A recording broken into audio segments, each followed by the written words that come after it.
नमस्ते, स्वागत छ एसपी कुजिनमा। आज मैले एकदमै हेल्दी, टेस्टी, सिम्पल खिचडीको रेसिपी लिएर आएकी छु। यो खिचडी थोरै सामग्रीबाट बनाउन सकिन्छ। आज मैले कालो दालको खिचडी बनाउँदैछु। यो खाँदा एकदमै मिठो हुन्छ र यो खिचडी थोरै समयमा तयार हुन्छ।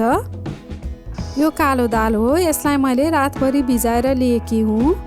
चामललाई चाहिँ मैले 2 घण्टा अगाडि मात्र भिजाएको हो। खिचडी बनाउनको लागि एउटा कुकरमा 1-2 चम्चा घिउ राख्नुहोस्। घिउ तातिसकेपछि त्यसमा मेथी फुराउनुहोस्। त्यसै गरी थोरै ज्वानो पनि फुराउनुहोस्। थोरै जायफल पनि राख्नुहोस्।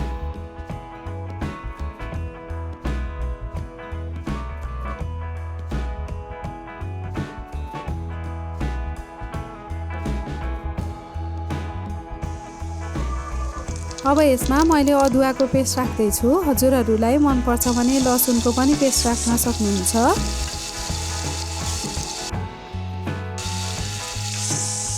अब यसमा अघि भिजाएर राखेको दाल राख्नुहोस्।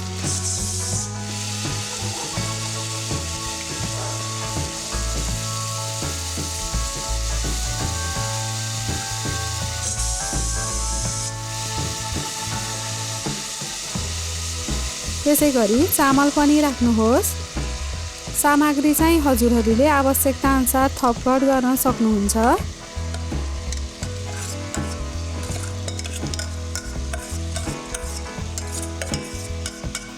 अब यसलाई एकछिन चलाउनुहोस्।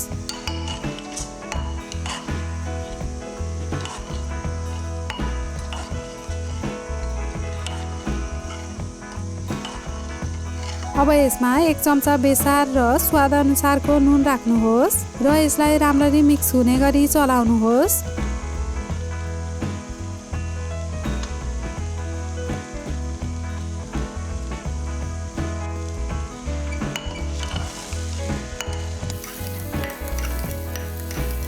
अब यसलाई मैले एकछिन छोपेर पकाउने छु।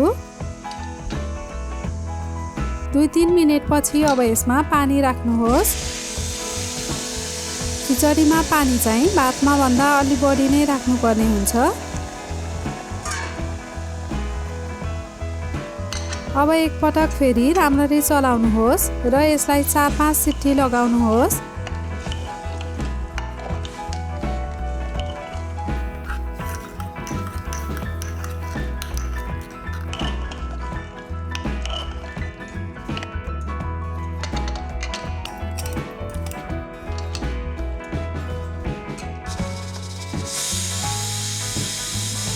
सिट्टी पनि लागिसकेको छ।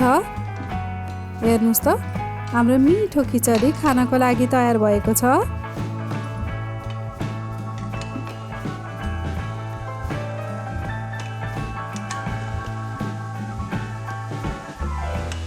यसलाई तपाईले 1 चम्चा घिउ माथिबाट राखेर सर्भ गर्न सक्नुहुन्छ।